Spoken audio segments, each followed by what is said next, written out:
मेरा नाम बिलावल है, सॉरी मैं बताना भूल गया। हाँ बिलावल बताओ। मेजर साहब आज हम जलील नहीं हुए, क्या आप कुछ कर सकते हैं, अर्जेंटली कुछ कर सकते हैं? मतलब यार लिथियम तुम्हें क्यों चाहिए पाकिस्तानी, तुम क्या करोगे लिथियम का? हमने दे दिया, चलो हमने बोला कि आधा तुम्हारा आधा हमारा, तुम करोगे क्या इससे? भारत को कोई फर्क नहीं पड़ता इससे, क्योंकि भारत में तो औकात है नहीं किसी की ऐसा कुछ करे। भारत में तो कोई कुछ करेगा नहीं। ऐसा है कि शर्मा जी दोपहर का खाना दे देंगे और गुप्ता जी रात का खाना दे देंगे, इसके अलावा कोई पॉलिसी नहीं है। जय हिंद दोस्तों, मैं हूं मेजर गौरव आर्य और आप देख रहे हैं द चाणक्य डायलॉग्स। इस वीडियो को लाइक करिए, हमारे चैनल को सब्सक्राइब करिए और बेल आइकन दबाना बिल्कुल मत भूलिएगा। दोस्तों बड़ी खास खबर है, और खबर यह है कि एक यूके ने एक रिपोर्ट निकाली है, यानी कि यूनाइटेड किंगडम इंग्लैंड ने एक रिपोर्ट निकाली है। और वो रिपोर्ट क्या कहती है? वो रिपोर्ट यह कहती है कि The review into the government's counter-terrorism early intervention prevent strategy published this week warned that rhetoric from Pakistan is impacting UK Muslim communities when it comes to inflaming anti-India sentiment, particularly around the subject of Kashmir. और इसमें लिखा है, The review carried out by Commissioner for Public Appointments William Shawcross also warns against a false narrative being disseminated by a tiny number of pro-Khalistan groups operating in the UK. I have seen evidence of UK extremist groups as well as Pakistani cleric with a UK following, calling for the use of violence in Kashmir. I have also seen evidence demonstrating that flashpoints related to Kashmir lead to significant surge in interest from UK Islamists. ठीक है जी, एक तो ये बात है। दूसरी चीज, ये जिस रिपोर्ट की बात कर रहे हैं ना, मैं उसी रिपोर्ट से आपको पढ़ के बताता हूं। इस रिपोर्ट का, और ये रिपोर्ट आपके स्क्रीन पे है, पेज 148, और पॉइंट है 6298. It is common for narratives around blasphemy in the UK to have a connection back to the hardline Pakistani clerics or the Khatm-e-Nabuwat movement, which has a well-established presence in Pakistan. I have similar concerns over how rhetoric from Pakistan is impacting UK Muslim communities when it comes to inflaming anti-India sentiments. वही जो मैंने पहले बोला था। और फिर ये जो एक्सट्रीमिस्ट ग्रुप्स के बारे में बात करते हैं, पाकिस्तानी क्लेरिक, ये सब 6.299 है। ये रिपोर्ट हम आपके स्क्रीन्स पे हम आपको दिखा रहे हैं। अच्छा दोस्तों, मैं इस पे ना आपको दो तीन बातें बताना चाहता हूं। ये है क्या ये मामला, ये जो पूरा फंडा है ना, व्हाट इज दिस? देखिए, ये इस तरीके से है कि पाकिस्तानी भी विदेश जाते हैं, भारतीय भी विदेश जाते हैं, चाइनीज भी विदेश जाते हैं, अमेरिकन भी विदेश जाते हैं, और सब लोग दूसरी कंट्रीज में सेटल होते हैं। ये ग्लोबलाइज्ड वर्ल्ड है, world is a global village जिसको कहा जाता है, राइट? और सबके कोई ना कोई दूर दराज के रिश्तेदार होंगे जो विदेश में सेटल होंगे, और बाहर जाना या बाहर से इधर आना कोई बुरी बात नहीं है, अच्छी बात है। जाइए, जहां पे आपको खुशी मिलती है वहां पे आप सेटल करिए। प्रॉब्लम यह है कि खासतौर से पाकिस्तानियों में क्या परेशानी है कि ये पाकिस्तान छोड़ देते हैं क्योंकि पाकिस्तान से डिप्रेस हैं ये, राइट? ये पाकिस्तान से डिप्रेस्ड हैं, इसलिए पाकिस्तान छोड़ते हैं। और जैसे ये यूके पहुंचते हैं, जैसे ये कनाडा पहुंचते हैं, जैसे अमेरिका पहुंचते हैं, जैसे ऑस्ट्रेलिया न्यूजीलैंड पहुंचते हैं, ये दोबारा एक पाकिस्तान बनाने की वहां पे कोशिश करते हैं। और मुझे ये बात कभी समझ में नहीं आती, अगर आप पाकिस्तान से दुखी हैं, अगर आप पाकिस्तान से परेशान होकर पाकिस्तान को छोड़ रहे हैं, तो इंग्लैंड के अंदर दूसरा पाकिस्तान क्यों बना रहे हो यार? मतलब दिस डिफाइज ऑल लॉजिक,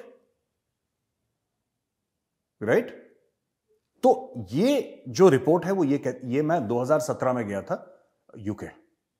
2017 में यूके गया था। मुझे जो यूके की पार्लियामेंट है वहां पे मुझे वहां से इनविटेशन आया था। फिर मैंने हाउस ऑफ कॉमन्स में एक स्पीच भी दी थी कश्मीर के मामले में। और वहां से आने के बाद मैंने एक आर्टिकल लिखा था, और ये आर्टिकल ये देखिए, it is called the caliph of London. ये पब्लिश हुआ था वहां पे एक न्यूज़पेपर में, और द कैलिफ ऑफ लंदन। और ये उस वक्त मैंने ये बताया था, ये जो अभी रिपोर्ट है ना, ये तो अब आई है 2023 में, मैंने यही बात करी थी 2017 में। आप ये रिपोर्ट देखिए और इसकी डेट देखिए आप, जब मैंने बोला था कि ये रेडिकल इस्लामिज्म इतनी ज्यादा घुस गई है इंग्लैंड के अंदर, ये इंग्लैंड को प्रॉब्लम देगी बाद में। ये काबू आने वाले लोग नहीं है। उसमें से अंजुम चौधरी करके एक, आई थिंक ऐसी कुछ नाम है उसका, क्लेरिक है, बिल्कुल दिमाग से पैदल। वो एक्चुअली कह रहा है कि जो बकिंगहम पैलेस है ना, उसको मॉस्क बना दो, उसको मस्जिद बना दो, जहां पे वहां पे किंग चार्ल्स रहता है। पहले वहां पे कई साल क्वीन एलिजाबेथ रही वहां पे। बकिंगहम पैलेस जो उनकी आइकॉनिक बिल्डिंग है, वहां पे राजे महाराजे उनके वहीं पे रहते हैं। ही सेड उसको मस्जिद बना दो यार, क्वीन को बोलो कलमा पढ़े, वो मुसलमान बन जाए। ये ऐसे ऐसे लोग हैं, ठीक है? और मैं आपको बताता हूं ये होता किस तरीके से है। इल्हान उमर नहीं थी जिसके बारे में हमने पहले डिस्कस करा था? इल्हान उमर आपने देखा होगा मेरे पुराने वीडियोस में, जो एक बार इमरान खान से भी मिलने गई थी, जिसने अपने खुद के भाई से शादी कर ली थी, अमेरिका का सिटीजनशिप बनने, वो कांग्रेस वुमन बन गई, जिसको अभी रिपब्लिकन्स ने लात मार के निकाला, देश से नहीं उस प्लेटफॉर्म से निकाल दिया। इल्हान उमर सोमालिया से गई है, वो सोमालिया की है, और सोमालिया से परेशान होके, सोमालिया से थक के, सोमालिया से बिल्कुल टूट के, हार के वो पहुंचती है अमेरिका, और सबसे पहला काम क्या करती है अमेरिका में जाके? एक और सोमालिया बनाने की कोशिश करती है। ये लॉजिक आपको समझ में आता है? मुझे तो ये बात समझ में नहीं आती कि जहां से तुम भाग कर आए हो वही माहौल यहां पे क्यों क्रिएट कर रहे हो? उनको वही चाहिए। तो इल्हान उमर जो है, ऐसे ही लोग पाकिस्तानी बहुत ज्यादा हैं, ये रेडिकल इस्लामिस्ट हैं, ठीक है, जो आम लोगों को भड़काते हैं। आपने देखा होगा मंदिर तोड़ दिए, मैं यूके की बात कर रहा हूं, ठीक है ना, I am talking about UK. वो मंदिर में से वो झंडा, जो भगवा झंडा है, उसको निकाल दिया, ये करा वो करा। तो ये सब बहुत काम करते हैं ये लोग। भारत को कोई फर्क नहीं पड़ता इससे, क्योंकि भारत में तो औकात है नहीं किसी की ऐसा कुछ करे, भारत में तो कोई कुछ करेगा नहीं ऐसा, तो ये बाहर करते हैं। तो मैं, जो यूके वाले हैं ना, जो सुन रहे हैं ये, और यूके वाले काफी इंडियंस भी हैं वहां पे, तो जितने भी इंडियंस हैं हमारे, हिंदू मुसलमान सिख ईसाई जो भी हैं, किसी भी धर्म, किसी की जाति, किसी के रंग के, किसी भी स्टेट के हों, मैं आपको एक बात कहना चाहता हूं, इंडियन से खासतौर से, जो यूके में रहते हैं, जो यूएस में रहते हैं, कनाडा में रहते हैं, ऑस्ट्रेलिया, न्यूजीलैंड, अफ्रीका, आप लोग कहीं पे भी रहते हैं ना, मैं आपको एक बात बोलना चाहता हूं, ये जो पाकिस्तान और कुछ ऐसे एक दो मुल्कों से जो नासूर एक्सपोर्ट हो रहा है ना बाहर, जो इस तरीके की गलीज हरकतें करते हैं, यू शुड रेज अवेयरनेस। आपको अवेयरनेस रेज करनी पड़ेगी अपनी सोसाइटीज में।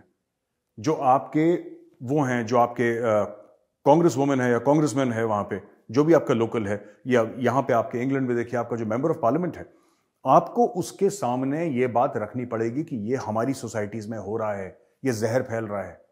क्योंकि वो चाहते क्या है, मैं आपको बता दूं, इस्लामिस्ट। ये बात जब मैंने लिखी थी ना, लोगों ने बोला कि मेजर तुम तो कम्युनल हो, और ऐसे कमेंट्स की, he is a highly communal person और he is highly this thing, फलाना ढिमका। और वही अब एक अंग्रेज कह रहा है तो सब चुप है। और ठीक है, माना कि मेजर की चमड़ी गोरी नहीं है यार, भूरी भूरी, थोड़ी सी डार्क भूरी ही है, लेकिन झूठ तोड़ना बोल रहे हैं हम भी तो सच्ची बोल रहे हैं। कैलिफ ऑफ लंदन वो आर्टिकल पढ़िएगा, और मैंने उसमें बताया है कि किस तरीके से रेडिकल इस्लामिस्ट ने बिल्कुल वहां पे कब्जा करना। ऐसी ऐसी जगह हैं, और ये मैंने लिखा है, मैंने 2017 में ये बात लिखी थी, आज से 5 साल पहले। ऐसी ऐसी जगह है दोस्तों जहां पे कि नॉन मुस्लिम को घुसने नहीं देते रेडिकल इस्लामिस्ट्स, और इनसे जो आम मुसलमान है वहां पे वो भी परेशान है। वो आए हैं अपने बच्चों का फ्यूचर देखने के चक्कर में, ये वहां पे खड़े हो जाते हैं सड़क पे कि तुम्हारी लड़की ने हिजाब क्यों नहीं पहना, इसने नमाज क्यों नहीं पढ़ा, इस लड़के ने टोपी क्यों नहीं पहनी, ये क्लीन शेव क्यों है, लड़कियां अकेले क्यों जा रही हैं। ये काम करते हैं इंग्लैंड में जाके, और इंग्लैंड की पुलिस इनका कुछ नहीं कर पाती। व्हाइट गिल्ट क्या है? व्हाइट गिल्ट का इसमें बहुत बड़ा एक रोल है कि जो गोरा आदमी है ना, उसने बहुत बुरा करा, कॉलोनियलिज्म करी, ये मारकाट करी, अब उसको बुरा लग रहा है, कहता है यार इनको जो करना करना, तो मैंने बहुत बुरा कर लिया, अब मैं कुछ नहीं करूंगा। वो साधु बनने की कोशिश में, उस व्हाइट गिल्ट के चक्कर में बाकी लोग ठोके जा रहे हैं, राइट। मैं फिर कह रहा हूं, भारत को कोई फर्क नहीं पड़ रहा, तुम्हें जो करना है करो। दूसरे मुल्क में आग लगा रहे हो ना लगाओ। ओ भाई, खालिस्तानी भी जो रेफरेंडम कर रहे हैं भारत के अंदर थोड़ा ना कर रहे हैं, तुम्हारी औकात है तुम कर लो यहां पे। ओ भाई, जो तुम कह रहे हो 60,000 65,000 लोग आए थे खालिस्तान बनाने के लिए, और खालिस्तान बनेगा, ये बनेगा, वो बनेगा, जो टोपी ड्रामा तुम लोग करते हो, तुम भारत में आके कर लो एक बार रेफरेंडम, तुम कर लो। मेजर एक वीडियो बना के हाथ जोड़ के तुमसे माफी मांग लेगा, I will apologise to all the Khalistanis. लेकिन तुम्हारा दम नहीं है, तुमने करना है कनाडा में। क्यों? क्योंकि फ्रीडम ऑफ स्पीच वहां का कॉन्स्टिट्यूशन देता है। तुम उसी थाली में खाकर, ये रेडिकल इस्लामिस्ट और खालिस्तानी उसी थाली में खाते हैं, उन्हीं के साथ गद्दारी करते हैं। जिस मुल्क का इनके पास पासपोर्ट है, उसी मुल्क के साथ। अरे, इंग्लैंड का एक कल्चर है, उस कल्चर को क्यों नहीं अपनाते जब उस मुल्क में गए हो तो? If you have gone to that country, embrace that culture. You should become English man and English women, in the sense that आपकी जो रिलीजियस आइडेंटिटी है वो आप रखिए, जरूर रखिए। आप मंदिरों में जाइए, मस्जिदों में जाइए, गुरुद्वारों में जाइए, गिरजाघरों में जाइए, क्यों नहीं जाना चाहिए आपको। लेकिन रिलीजन अलग चीज है, कल्चर अलग चीज है। आप अपना कल्चर, एक कल्चर को छोड़ के जिससे आप परेशान हैं, ठीक है, आप वहां पे पहुंचते हैं। और यही मैं बता रहा हूं, ये टॉप बॉडीज में घुस चुके हैं। जैसे हाउस ऑफ लॉर्ड्स में एक था जिसकी मेरे साथ बहस हो गई थी, मैंने पहले भी एक एग्जाम्पल दिया था। क्या नाम था उसका? लॉर्ड नजीर अहमद।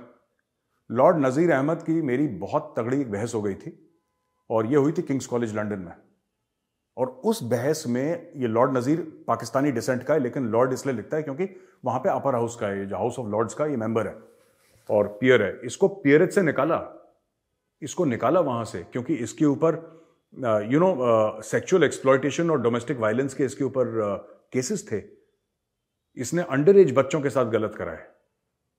ये हैं पाकिस्तान के जो टॉप ब्रांड एम्बेसडर्स हैं वहां पे जो जाते हैं और ये गलत काम करते हैं। ग्रूमिंग गैंग्स क्या होते हैं, जरा ये आप इन्वेस्टिगेट तो करिए। व्हाट आर ग्रूमिंग गैंग्स, पता लगाइए कि ग्रूमिंग गैंग्स क्या होते हैं। व्हाट आर ग्रूमिंग गैंग्स, जो यूके में बड़े फेमस हैं। और दिस इज प्रॉपर डॉक्यूमेंटेड। और मैं खालिस्तानियों से कहता हूं, मैं तुम्हें खालिस्तानी कहूंगा, तुम हिंदुस्तानी कहलाने के लायक नहीं हो। खालिस्तानियों, अगर थोड़ी सी भी शर्म है और ग्रूमिंग गैंग्स के बारे में सुना है ना, अगर थोड़ी सी शर्म है तो फिर तुम्हें क्या करना है तुम्हें पता है, ठीक है।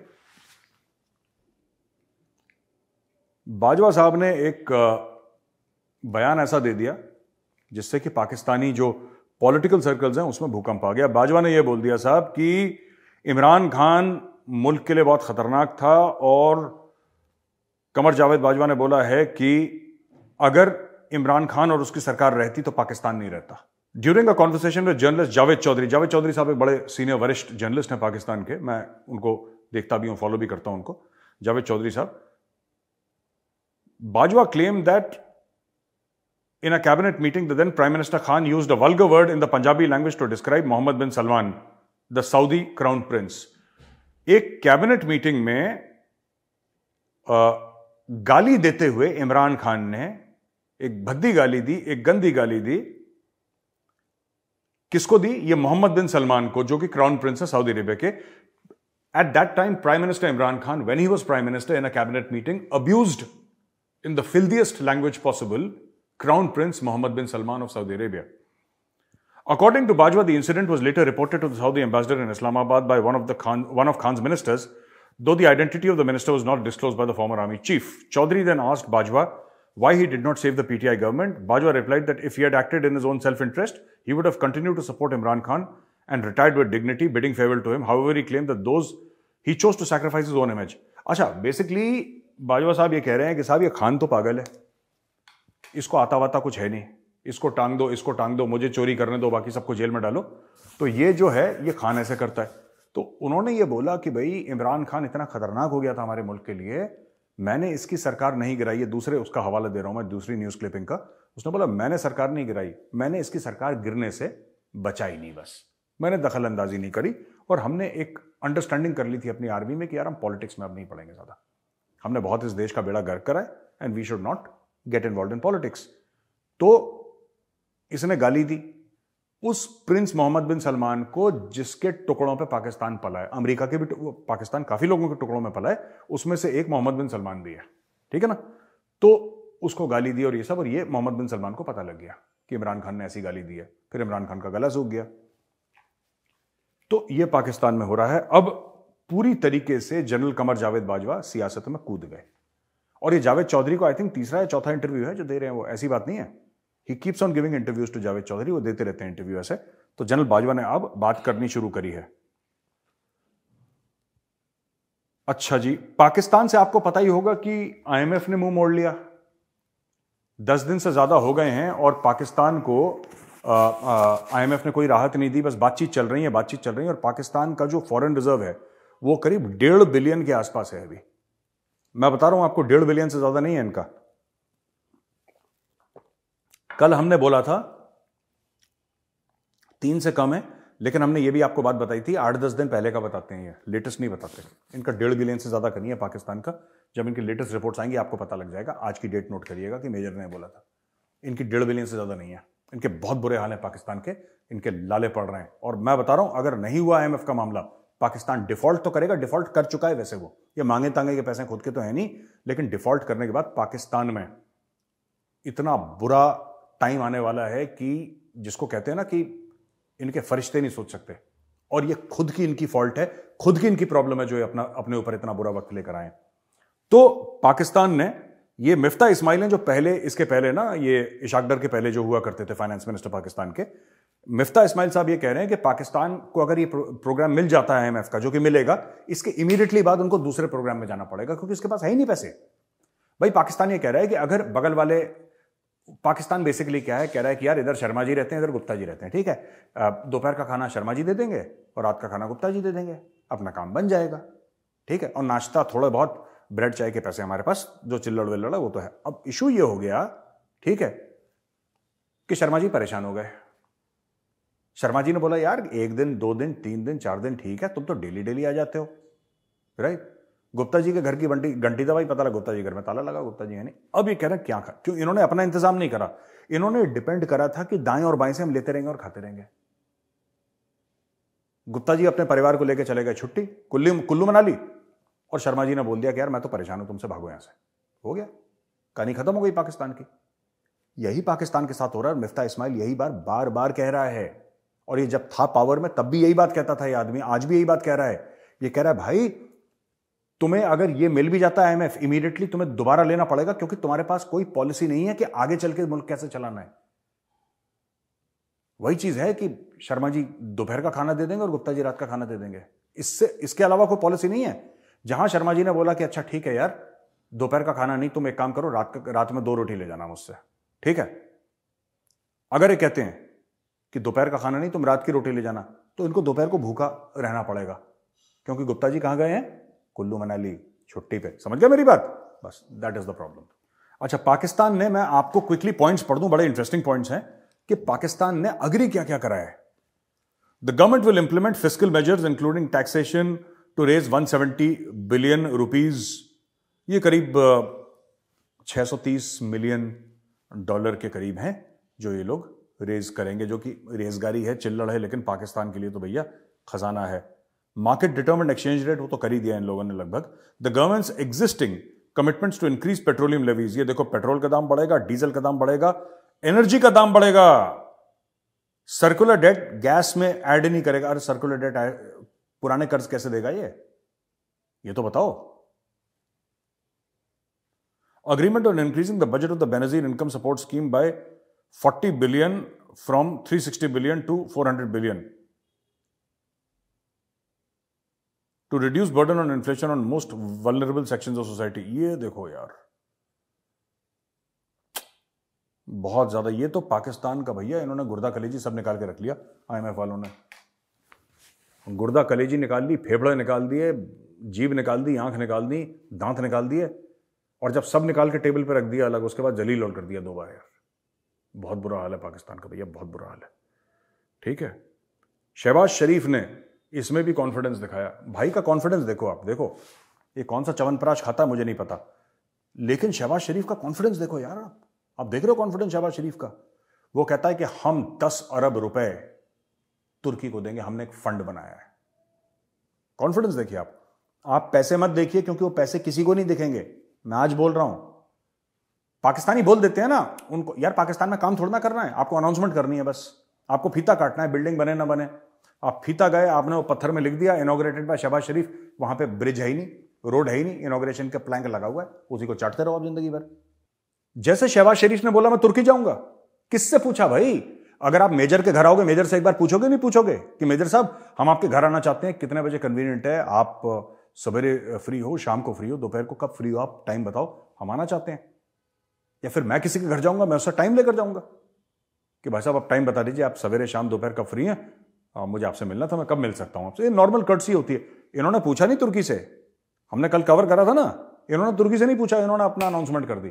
पाकिस्तान में अनाउंसमेंट तो करनी होती है, तुर्की ने जलील कर दिया, और फिर वही पुराना फॉर्मूला पाकिस्तानी, वही लाहौरी चूरन है ना। बेइज्जती तो उतनी होती है जितनी महसूस हो, है जी, बेइज्जती उतनी होती है जितनी इनको महसूस ही नहीं होती। कहता कौन सी बेइज्जती यार, तो डेली का काम है अपना यार, आज बेइज्जती नहीं हुई यार, बड़ा बुरा लगा। हेलो, हाँ बिलावल, हाँ शहबाज साहब बताइए। अरे यार आज बेइज्जती नहीं हुई, शाम के 6 बज गए। मेजर कहाँ रहता है? सर सुना है नोएडा में रहता है सर। और मेजर को जरा कॉल लगाना जरा। हाँ हेलो मेजर साहब, मैं बेनजीर भुट्टो का बेटा बोल रहा हूं। अरे तुम्हारा कोई नाम तो होगा? हाँ मेरा नाम बिलावल है, सॉरी मैं बताना भूल गया। हाँ बिलावल बताओ। मेजर साहब आज हम जलील नहीं हुए, क्या आप कुछ कर सकते हैं, अर्जेंटली कुछ कर सकते हैं? बोले यार मैं तो बाहर हूं दोस्तों के साथ। कोई बात नहीं मेजर साहब, दोस्तों के सामने जलील कर दो और मुझे वीडियो भेज दो उसका। शहबाज शरीफ साहब के पेट में पानी सा आ रहा है, वो कह रहे हैं आज जलील नहीं हुए हम। तो फिर ऐसे होमवर्क हमें दे देते हैं ये लोग। अब इन्होंने क्या करा है कि इन्होंने बोल दिया कि 10 अरब पाकिस्तानी रुपए, मुझे नहीं पता 10 अरब पाकिस्तानी रुपए कितने होते हैं, ठीक है, वो वैसे ही वो टिश्यू पेपर से टॉयलेट पेपर की सफर ऑलमोस्ट कंप्लीट हो गया पाकिस्तानी करेंसी का, लेकिन उन्होंने बड़े जोरों शोरों से कह दिया अब ये क्या करेंगे, लोगों से पैसा लेंगे। मैं आपको बताता हूं, ये लेंगे लोगों से पैसा कि तुर्की को देना है, मुसलमान है, असी भी मुसलमान थे, तुसी मुसलमान, ये चूरन अपने लोगों को खिलाएंगे और लोगों को इस्लाम का हवाला देंगे। ये पैसे इकट्ठा करेंगे लोगों से और शहबाज शरीफ इस पैसे को लेकर भाग जाएगा। मैं आपको आज बता रहा हूं, इसमें तुर्की 1 रुपए नहीं पहुंचना, ठीक है ना तुर्की को चाहिए इनका पैसा, बट इनको 1 रुपए नहीं मिलना तुर्की से। ये सब मांगे तांगे का काम है, ये सब स्कैम्स हैं। जो पॉन्जी स्कीम्स होती है ना कि तुम 10 रुपए निकालो तो हम तुम्हें 10 रुपए डालो तो हम तुम्हें 20 रुपए देंगे, ये वही उनको पाकिस्तानी कौम को चूरन लगाएंगे और शहबाज शरीफ या कोई इनमें से ये बिलावल पैसे लेके भाग जाएगा बाहर। अच्छा, पाकिस्तान में भैया और ये खबर है कि 2 अफसर मारे गए बलूचिस्तान में। कोहलू एक जगह है, वहां पे आईईडी फटा, जमीन में बारूद की सुरंग दबी थी, आईईडी वो फटा। मेजर जावाद और कैप्टन सगीर ये चल लिए बस। और फिर आईएसपीआर जो है, इनका जो प्रोपेगेंडा विंग है पाकिस्तानी फौज का, आईएसपीआर ने बोल दिया कि ये बड़ी गलत चीज है और हम इसको कंडेम करते हैं। कहानी खत्म हो गई, 2 जानें चली गई। आईएसपीआर ने बोला बहुत बुरा हुआ यार, उन्होंने बोला हाँ ये तो बहुत बुरा हुआ, दोनों भाई लोग अग्री हो गए, बुरा हुआ, कहानी खत्म हो गई, कोई एक्शन नहीं, कुछ नहीं, ठीक है। अच्छा, जम्मू कश्मीर में बड़ा सा लिथियम का कहते हैं कि एक बहुत 5.9 मिलियन टन्स डिस्कवर करा गया। अभी उसको वेरीफाई हो गया, वेरीफाई वो, लेकिन और उसमें और इसमें टाइम लगता है थोड़ा सा, वो सब चल रहा है कि इलेक्ट्रिक कार्स में लिथियम इस्तेमाल होता है, लिथियम आयन की बैटरीज होती हैं। तो अभी तो चाइना के पास है, बोलीविया के पास है और 2-4 मुल्क हैं जिसका मैंने देखा था कि जिनके पास लिथियम के डिपॉजिट्स हैं। तो अगर भारत का निकल जाता है कुछ सालों में तो फिर ये बढ़िया रहेगा। सलाल हैमामा एरिया है, ये रियासी जम्मू में एक्चुअली, रियासी जो एरिया है ना, जैसे ये पीर पंजाल है तो पीर पंजाल के नॉर्थ कश्मीर है, साउथ जम्मू है, तो ये जम्मू वाले एरिया में, कश्मीर वाले एरिया में नहीं है, ये रियासी में ये पाया गया है। और इससे ये निकलेगा तो काफ़ी फ़ायदा होगा, जो कार की इंडस्ट्री, इलेक्ट्रिक कार की इंडस्ट्री, उसमें बहुत ज़्यादा फ़ायदा होगा। इन बैटरीज, इससे बैटरीज बनती हैं तो लिथियम से बड़ा फ़ायदा होगा। अच्छा, पाकिस्तान में बड़ा इसके ऊपर हड़कंप मच गया कि ये तो जम्मू और कश्मीर में निकला है तो इसमें हमें भी चाहिए। एक्चुअली वहाँ पे लोग बोल रहे हैं, मजाक नहीं कर रहा मैं, वो वीडियोस आपको दिखा नहीं सकता, वो कॉपीराइट के चक्कर है, लेकिन वहाँ के लोग बोल रहे नहीं साहब, जम्मू और कश्मीर तो डिस्प्यूटेड एरिया है और हमें भी चाहिए। ओ भाई, लिथियम तुम्हें क्यों चाहिए पाकिस्तानी, तुम क्या करोगे लिथियम का? हमने दे दिया, चलो हमने बोला कि आधा तुम्हारा आधा हमारा, तुम करोगे क्या इससे?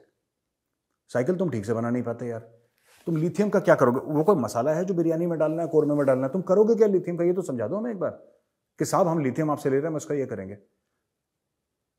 ये इलेक्ट्रिक कार्स बनाने में काम आता है, उनकी बैटरीज में काम आता है, तुम क्या करोगे इसका?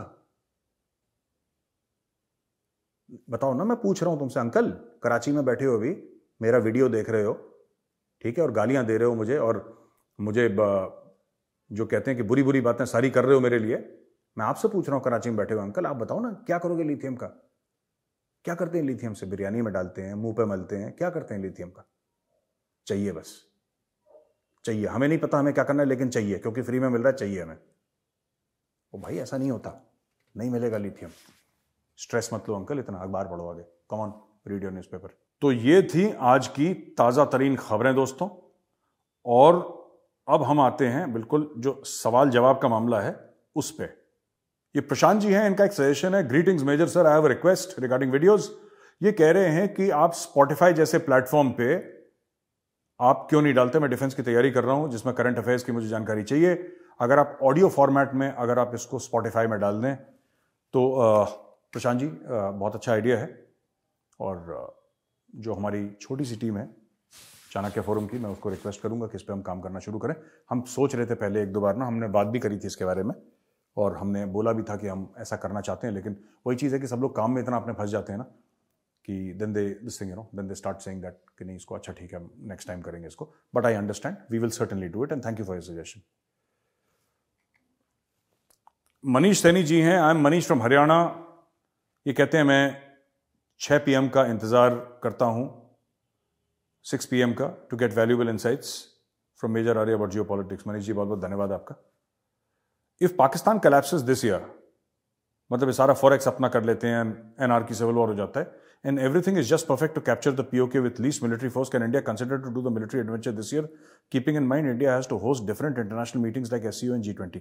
देखिए ना, मैं आपको बताता हूँ POK में ना प्रॉब्लम क्या है, मैं आपको बताता हूँ। POK तो होगा, दैट वी विल टेक, इसमें कोई शक नहीं है, ना मेरे दिमाग में, ना आपके दिमाग में, ना सरकार के दिमाग में। कौन सा सबसे बढ़िया तरीका होगा ये सरकार सोचेगी, राइट? POK में चाइनीज भी हैं, POK में चाइनीज भी हैं, और वहां से जो तिब्बत का एरिया है वो ज्यादा दूर नहीं है, दूर है थोड़ा सा लेकिन ज्यादा दूर नहीं है, right? There are some areas along the line of control that are not very far from the line of actual control, especially in the areas of Ladakh. ठीक है जी, तो वहां पे थोड़ा सा मामला पेचीदा, इतना सिंपल नहीं है वहां पे, और दुनिया की नजरें हैं, सो थोड़ा सा प्रॉब्लम ये हो जाती है कि you can't just walk into a place. You can actually do that, but I don't think India is looking at that. ये अपने आप बोलेंगे, मैं आपको बता रहा हूं, just wait for some time। ये पाकिस्तानी खुद अपने आप चीखना इन्होंने शुरू कर दिया है, इनका काउंटडाउन जो है, इनकी उल्टी गिनती शुरू हो गई है, और ज्यादा दिन नहीं है कि पाकिस्तान बिल्कुल घुटनों पे आ जाएगा और बोलेगा यार आपको जो करना है करो, अब हमारे बस का नहीं है, क्योंकि the world is fed up with Pakistan. दुनिया बहुत परेशान हो गई यार पाकिस्तान से, बहुत ज्यादा परेशान हो गई। और ऐसी बात नहीं कि दुनिया नहीं देगी 2-2 अरब 1-1 अरब, बट इनकी वैसे ही जिंदगी चलने वाली है, 1 अरब से चल गई, 2 अरब से चल गई, यही होगा इनका, और कुछ नहीं होगा। और चोरी 1 नंबर की इनकी, और जो पैसा देंगे वो बाहर लूट के ले जाएंगे, फिर लोन जो है वो आवाम के ऊपर बढ़ जाएगा, ये सिलसिला चलने वाला है। So wait, it is going to happen, I don't know how it will happen, but I am convinced that it is going to happen. मैं POK और गिलगित बाल्टिस्तान वापस लेने की बात कर रहा हूं। अच्छा, Hi Major Sir, my name is Vinayak, I am from Bangalore. ये कहते हैं the collapse of Pakistan is inevitable. I'm worried about the impact it's going to have on India. I'm fearing a huge refugee crisis. अच्छा यार, ये जो बात कर रहे हो ना आप, इंटरनेशनल प्रेशर होगा कि इनको एक्सेप्ट करो, और हमें नहीं चाहिए, हमें पाकिस्तानी नहीं चाहिए, विनायक जी कह रहे हैं बैंगलोर से। अच्छा ना विनायक जी, ऐसा है, मैं 2-3 बातें आपको बताता हूँ। कई लोग कहेंगे कि जो विनायक जी ने बात बोली है ये बड़ा फार फेच्ड सिनेरियो है। Actually it's not. 1971 की लड़ाई आपको पता है क्यों हुई थी? उसके 2-3 वजूहत थे। There were 2-3 factors, in fact more than 3 factors, but one of the main factors was refugee population coming from east Pakistan into India. समझ रहे हैं आप? तो जो आप बोल रहे हैं ना सिनेरियो, ये गलत नहीं है, आप गलत बात नहीं कह रहे, इतना फार फेच नहीं है, ये पहले हो चुका है। और अगर पाकिस्तानी फौज आती है उनको तो ठोक देंगे, लेकिन अगर कोई भारत की तरफ एक हुजूम आ गया 20-30-50 लाख का दौड़ते हुए पाकिस्तानी, राइट, जिनके हाथ में बच्चे हैं, बगल में औरतें हैं, तो फौजी उन पर बच्चों पर थोड़ा ना गोली चला देगा। So this is a real scenario that I feel we must prepare for. It's very important, we must prepare for this scenario because it is happened in the past. ये हमारे साथ हो चुका है। जब वहां पे ऑपरेशन सर्चलाइट हुई थी और पाकिस्तानी आर्मी ने वहां पे तशद्दुद करना शुरू करा था और लोगों को मारना पीटना, गैंगरेप्स, किलिंग्स, डिसअपियरेंसेस अब शुरू हो गए थे, तो सारे के सारे जो वहां पे बंगालीज थे ईस्ट पाकिस्तान के, वो भागकर इंडिया आए और भारत में बड़ी प्रॉब्लम हो गई। बात यह नहीं कि वहां से 2-3 करोड़ या 5 करोड़ रेफ्यूजी आना यहाँ पे पसंद करेंगे, क्योंकि वो कहाँ जाएंगे? अफगानिस्तान तो जाएंगे नहीं, अफगानिस्तान जाएंगे नहीं, चाइना उनको घुसने नहीं देगा, ईरान उनको पसंद नहीं करता, ज्यादा पसंद तो कर हम भी नहीं करते, लेकिन उनके लिए जो नेचुरल है उनके दिमाग से वो इंडिया है। अगर आके खड़े हो गए पंजाब बॉर्डर पे 20 लाख लोग, तो बेचारा वो BSF का ऑफिसर जो BOP में, वो क्या ही कर लेगा यार? मतलब what should you do when there are kids there? और पाकिस्तानी करेंगे ऐसा, मैं आपको बता रहा हूं। And it's not a question of feeding people, feeding people is not a problem, we have access of everything in India. लोगों को खिलाने पिलाने का कोई इशू नहीं है। सबसे बड़ा इशू ये है कि रेडिकलाइज्ड पॉपुलेशन है पाकिस्तान की। Pakistan is a ticking time bomb, कोई बंदा कभी फट सकता है यार कहीं पे। तो आप कैसे ट्रस्ट करेंगे कि इतने लोग आ रहे हैं? वैसे हमारी रिस्पॉन्सिबिलिटी नहीं है वो लोग, लेकिन आपने बिल्कुल ठीक कहा, फॉरेन गवर्नमेंट से there will be a lot of pressure, और ये होगा किसी ना किसी दिन, क्योंकि पहले भी हो चुका है ये। सो ये पहली बार नहीं होगा जो ये हो रहा है। It's happened in 1971 and one of the triggers of war for 1971 was population inflow from east Pakistan into India. Vipin Dev ji कहते हैं नमस्ते मेजर साहब, थैंक यू फॉर एजुकेटिंग। नमस्ते Vipin ji. News report, growing presence of Islamic terrorism and Khalistani terrorism. अच्छा विपिन जी, इसका मैंने जवाब पूरा दे दिया तो मैं इसमें जवाब नहीं दूंगा, लेकिन हाँ ये इंग्लैंड के लिए बहुत एक हेडेक है एंड कनाडा भी रियलाइज करेगा कि इनके लिए, क्योंकि ये लोग क्या कर रहे हैं, इंडिया के अंदर मारपीट तो नहीं कर रहे ना, और धीरे धीरे धीरे ये लोग बढ़ रहे हैं तादाद में, पावर में, ठीक है। और एक दिन मैं बता रहा हूं, ये गोरे के मुल्क में गोरे को इतना डरा देंगे, गोरा अपने घर से नहीं निकलेगा। But that serves them right, ठीक है, that serves the British right. और करो अपना दिल दरिया यार, हम तो नहीं समझा सकते इससे ज्यादा, तुम्हारी मर्जी है, तुम्हें करना है करो। अच्छा जी, सत्यम Upadhyay ji,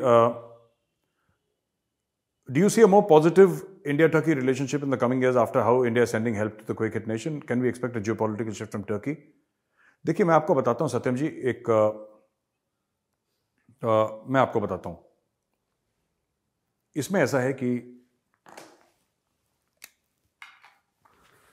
you see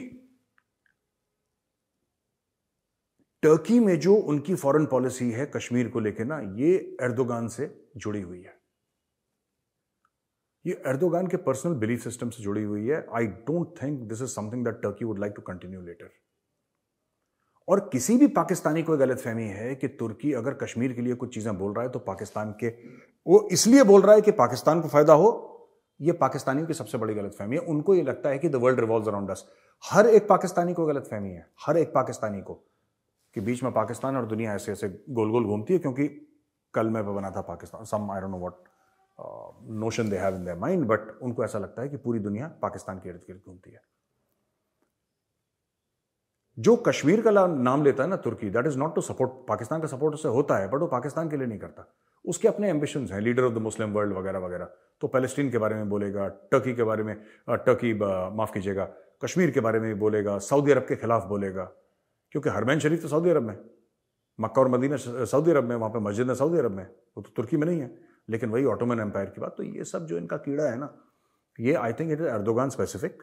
Erdogan जब चला जाएगा, कीड़ा भी चला जाएगा धीरे धीरे, ठीक है। ये लॉन्ग टर्म में लास्ट नहीं करने वाला, बिकॉज आफ्टर ऑल, हाँ जो हम हेल्प कर रहे हैं टर्की के, उससे थोड़ा बहुत फर्क लगेगा, बट दीज इश्यूज ना, these decisions are not made with emotion यार। ये ऐसे भाई हम इमोशन से, ये लोग कोई भी मुल्क डिसीजन लेता कि यार इंडिया ने हमें मदद करी थी, इतने डॉक्टर भेजे थे, देखो इतना राशन भेजा था, चलो हम अपनी पॉलिसी रिवर्स कर लेते हैं। हाँ थोड़ा सा सॉफ्टनिंग हो जाएगी, ये जरूर है, पर to say that Turkey will change its policy, I don't think so, but मुझे लगता है थोड़ा सा सॉफ्टनिंग हो जाएगी, and that is more than sufficient. बाकी हम मैनेज कर लेंगे। आखिरी जो है आज का, वो है ये दोषी भटला आत्रेय करुण। Have huge respect for the forces, and ever since I've started following your channel, have helped me understand geopolitics. I'm a doctor living in Germany, and I always watch your show. I have a batchmate from medicine who works in the ITBP, Indo-Tibetan Border Police. Through some conversation, he disregarded the contribution of NRIs to the present day in India. Is the notion of NRIs having India for good and being of no use to the nation prevalent in the forces? Please enlighten. ऐसा कुछ भी नहीं है। ये जो आपके एक दोस्त जो ITBP में डॉक्टर है, अगर आपने उसने बोला है, तो ऐसा नहीं है कि सब लोग ऐसा समझते हैं या काफी लोग ऐसा समझते हैं। This is an opinion of an individual. Let me tell you, forget about the forces, okay? आप फोर्सेस की बात पूछ रहे हैं, फोर्सेस को भूल। When we say armed forces means army, navy and air force. It does not mean the other forces. Then there are paramilitary forces, there are CPO, central police organisations, which is ITBP, BSF and CIS। मैं आपको एक nomenclature का फर्क बता रहा हूं। ITBP is a great force, BSF is a great force, CRPF is a fantastic force, SSB, CISF, ये सब बड़ा शानदार काम कर रहे हैं, इसमें कोई शक नहीं है। लेकिन ये जो ओपिनियन है ना, एक इंडिविजुअल का ओपिनियन है। मैं personally I have a lot of respect for NRIs, and I think यार NRIs ना, इट्स नॉट जस्ट कि वो बाहर जाके इंजीनियर है या डॉक्टर है या समथिंग लाइक दैट। NRIs हमारे एम्बेसडर्स हैं बाहर। आजकल का जमाना जब इतना अभी मुझे किसी ने बताया कि ChatGPT is made by an Indian lady, वो मीरा क्या नाम है उसका, मैं नाम ही भूल गया उसका। सो वी कैन, यार जब आप प्राउडली क्लेम करते हो, सत्य नडेला कौन है, सुंदर पिचाई कौन है, वो कौन है, कौन वो तो इंडियन ओरिजिन के लोग हैं ना। ऋषि सुनक कौन है? तो भाई जब ऋषि सुनक ये कहता है, जब वो भगवत गीता के ऊपर हाथ रख के अपनी शपथ लेता है प्राइम मिनिस्टर की, और वो कहता है जो भी काम मैं कर रहा हूं मैं धर्म के लिए कर रहा हूं, तो don't you feel a sense of pride when NRIs do so well, and people say that though they are 1% of the population, they pay 6% of the taxes, and Indians are law-abiding citizens and the best of the best and highest earners. तो हमें क्या गर्व नहीं होता कि हमारे लोग इतना बाहर कर रहे हैं? तो ये आप बिल्कुल अपने मन में ऐसा मत. This is the opinion of an individual. It has nothing to do with forces. It has nothing to do with the color of the uniform. Whether the color of the uniform is olive green, it is sky blue, it's white, or it's khaki. इससे उसका कोई लेना देना नहीं. It has nothing to do with that. We are very, very proud of our NRIs. We are very proud of what you do, and we are proud of you not because you are successful only. We are also proud of that. But our pride also stems from the fact that जब कोई भी NRI जाता है ना और किसी अंग्रेज से मिलता है या किसी फॉरेनर से मिलता है, और जब फॉरेनर देख के उसका क्वालिफिकेशन, उसका एक्सपीरियंस, उसकी कैपेबिलिटी देख के इंप्रेस होता है, तो फॉरेनर पता है क्या दिमाग में सोचता है? वो थोड़ा ना बोलता है NRI है ये सब. वो कहता है यार इंडियन ऐसे ही होते हैं यार. Indians are intelligent, law-abiding. Indians are successful. They're good people. They are active members and helpful members of society. तो वो पूरा इंडिया के बारे में जो अपना एक थॉट बनाता है वो, you see, they make up their minds about a complete nation. वो कैसे करते हैं? वो ऐसे ही करते हैं because of NRIs. तो NRIs are an asset to India, right? जो पाकिस्तानी है, देयर आर लाइबिलिटी बिकॉज वो तो हरकतें वैसी करते हैं. If you compare, I don't want to compare, and I apologise to my NRI brothers and sisters, I don't want to compare you to Pakistanis, but I'm just giving you an idea that like you are the pride. They are not the pride because वो जो हरकतें करते हैं ना वहां पे America में या यूके में, वहां पे गोरा ही समझता अरे यार पूरा मुल्क ही जिहादी होगा इनका, which is not true, but that is what they do outside.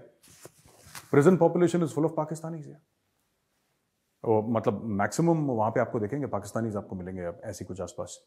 तो ये है. तो थैंक यू दोस्तों, ये आज का वीडियो देखने के लिए बहुत बहुत धन्यवाद आपका. इस वीडियो को लाइक करिए, हमारे चैनल को सब्सक्राइब करिए और बेल आइकन दबाना बिल्कुल मत भूलिएगा.